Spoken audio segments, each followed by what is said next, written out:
We've all been in arguments.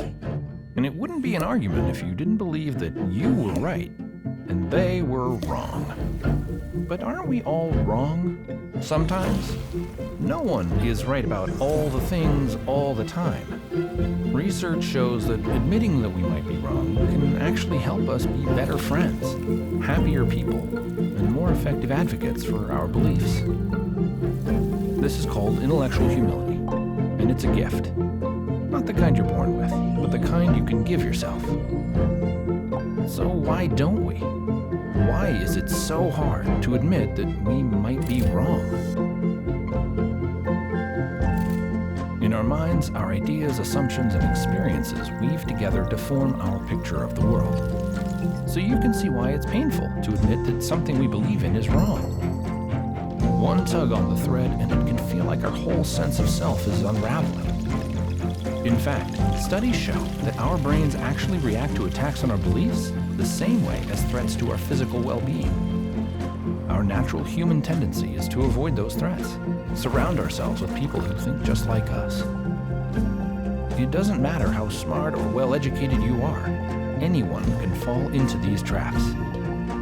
But we can break out of these bubbles. Our ideas don't need to limit us.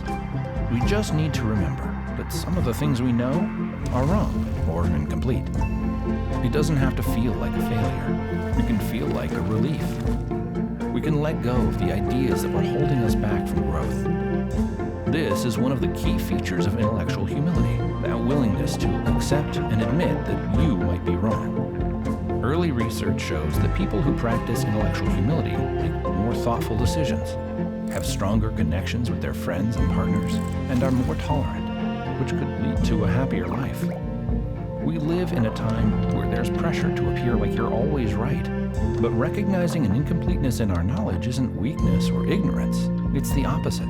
It turns every day into an opportunity to learn and grow.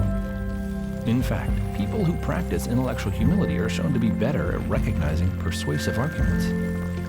That means you could be a more effective advocate for your beliefs by allowing them to be challenged. The scientific method asks us to test every idea, question every theory, and that discipline is responsible for much of the explosive progress that has defined the last 2 centuries.